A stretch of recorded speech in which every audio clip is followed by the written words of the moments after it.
आप सभी को मेरा प्यार भरा नमस्ते। तो कैसे हैं आप सभी? उम्मीद है आप सभी अच्छे होंगे। और हम हैं आज कुल्लू घाटी में और हम जा रहे हैं एक बहुत ही जो यहाँ का फेमस स्पॉट है बिजली महादेव, वहाँ पे।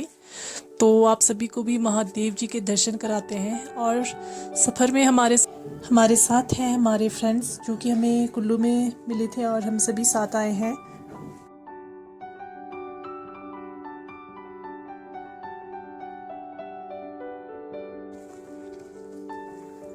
सफ़र की बात करूं तो सफ़र बहुत ही अच्छा है क्योंकि जो रास्ते हैं बहुत ही अच्छे हैं, नज़ारे बहुत खूबसूरत हैं।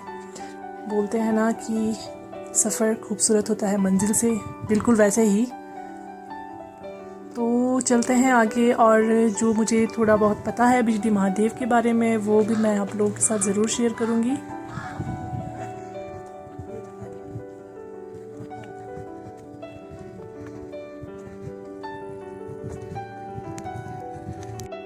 मेन कुल्लू मार्केट से हमें बिजली महादेव तक पहुंचने के लिए मतलब गाड़ी में लगी थी 45 मिनट्स। और जहाँ से हमें पैदल ट्रैकिंग करनी होती, मतलब पैदल चलना होता है, वो रास्ता था आधे घंटे का।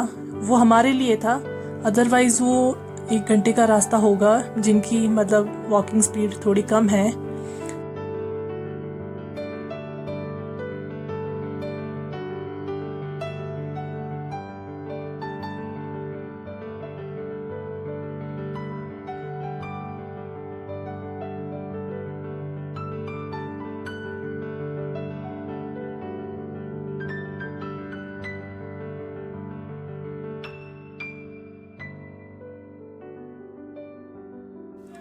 हम फाइनली पहुंच गए हैं अब बिजली महादेव। पिताश्री और हम दोनों काफ़ी तेज़ तेज़ चल रहे थे तो काफ़ी आगे हैं। जो हमारे फ्रेंड्स हमें मिले थे कुल्लू में वो काफ़ी पीछे रह गए हैं। तो अभी फ़िलहाल हम आगे चलते हैं और वहाँ पे उनका वेट करेंगे और फिर साथ हम जाएंगे दर्शन के लिए।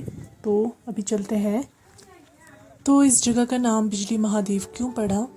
ऐसा यहाँ पे क्या होता है कि जो ये मंदिर रहस्यों से भरा हुआ है, तो इसकी भी एक पौराणिक कथा है। तो बोलते हैं यहाँ पे कुलांद नाम का एक राक्षस होता था जो कि पूरे घाटी वालों को ख़त्म कर देना चाहता था। उसका अत्याचार काफ़ी बढ़ गया था वहाँ पे। उसने एक बार अजगर का रूप ले लिया और जो ब्यास नदी है उसे रोक दिया। तो जब ब्यास नदी का जल स्तर बढ़ा और घाटी में जब बाढ़ आई तो प्रलय वाली स्थिति उत्पन्न हो गई। और जो महादेव हैं उन्हें अपनी भक्तों की रक्षा के लिए आना पड़ा और उन्होंने कुलांत का वध कर दिया। तो जो रोहतांग से लेकर मंडी तक की पहाड़ियाँ हैं, बोलते हैं कि कुलांत के मरने के बाद वो उन पहाड़ियों के रूप में तब्दील हो गया। तो वो पहाड़ियाँ कुलांत का शरीर है।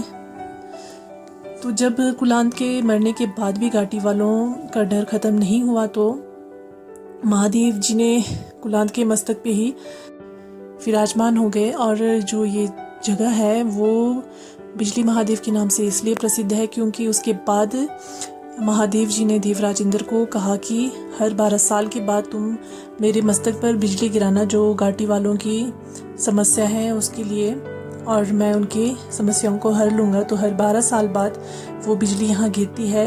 ये जो पोल आप लोगों को दिख रहा है ये बहुत ही ऊंचा है, तो आकाशीय बिजली इस पर भी गिरती है। वैसे तो साइंटिफिक रीज़न ये होता है कि जहाँ पे बार बार बिजली गिरती है तो वहाँ पे ये ऐसे लंबे पोल्स लगाए जाते हैं ताकि जो बिजली है वो डायरेक्ट जो पृथ्वी है उसके अंदर चली जाए, कोई नुकसान ना हो।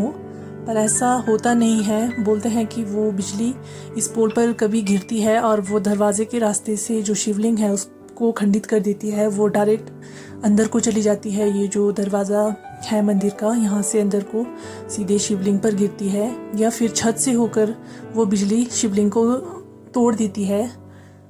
तो जो शिवलिंग है वो है पूरे पीले रंग का और जो सामान्य शिवलिंग है उससे इस शिवलिंग का आकार थोड़ा सा बड़ा है। तो जो ये शिवलिंग है वो पीले रंग का इसलिए है क्योंकि जब बिजली गिरती है और वो शिवलिंग खंडित होता है तो जो यहाँ के पुजारी हैं वो इस शिवलिंग को मक्खन से जोड़ते हैं। और उसके बाद जब वो पूरा कंप्लीट तैयार होता है तो वो शिवलिंग कुछ इस तरह का दिखता है, पीले रंग का।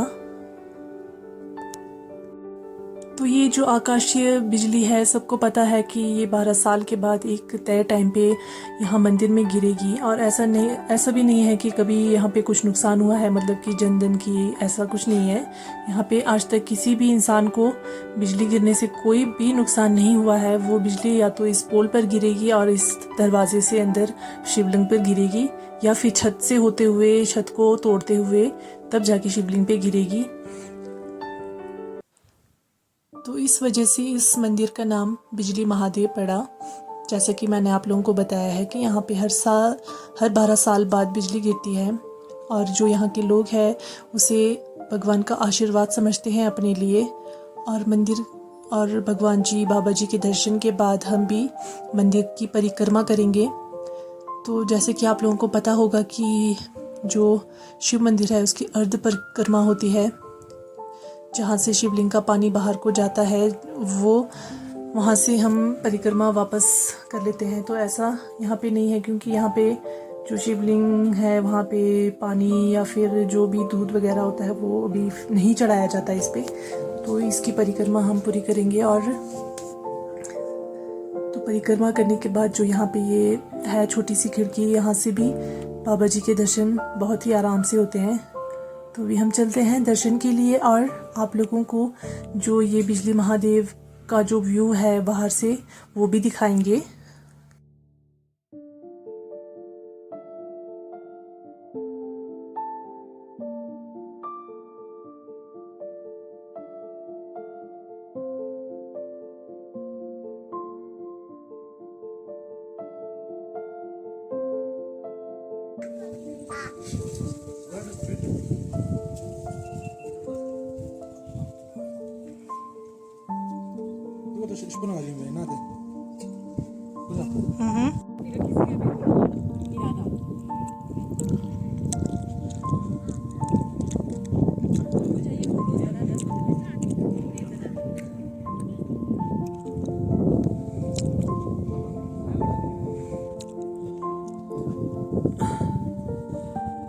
व्यूज़ की बात करूँ तो बहुत ही अमेजिंग व्यू है यहाँ का। आपको पूरी घाटी का जो नज़ारा है वो दिखने को मिलेगा यहाँ से। और जो नीचे आपको दिख रहा है इलाका वो है बुनतर, जो कि यहाँ से बहुत ही अच्छे से दिख रहा है और बहुत ही सुंदर दिख रहा है।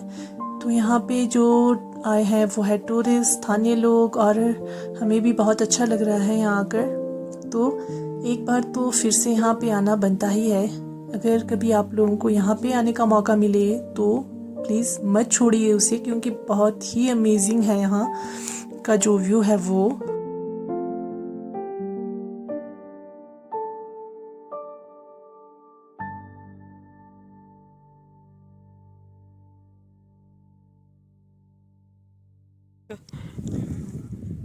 चलो थोड़ा नीचे चलते हैं।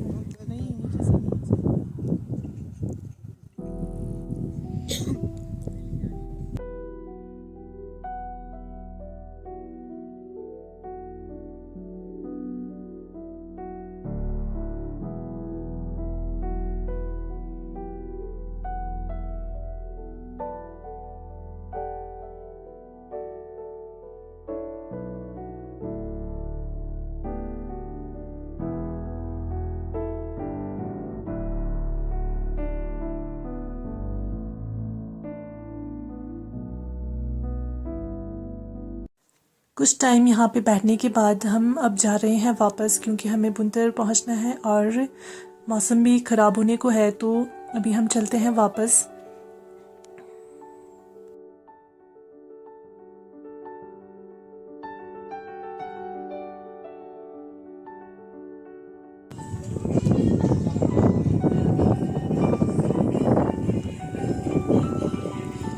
हमारी सेलिब्रिटीज, हाँ ये भी व्लॉगर है। अच्छा, क्या कहना चाहेंगे आप? मैं इसको फेमस करूँगी क्योंकि मैं इसमें से। ओके जी, दूसरे व्लॉगर इधर है। ओके, क्या खाएंगे आप? खाने में क्या खाना है आपने? मैगी। मैंने तो दो। वाह, मैगी।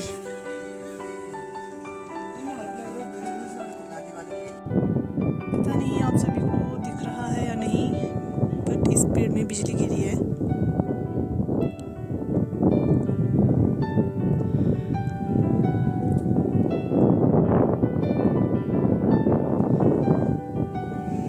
बोलते हैं कि जब मौसम ख़राब होता है और बरसात हो रही होती है तो बिजली महादेव नहीं आना चाहिए, क्योंकि यहाँ पे अक्सर बिजली गिरती रहती है और जो कि सेफ़ नहीं है। ट्रैक तो बहुत ही खूबसूरत है यहाँ का, और ऊपर से जो पूरी की पूरी जो कुल्लू वैली है वो दिखती है, और वो बहुत ही अच्छा लगता है देखने में।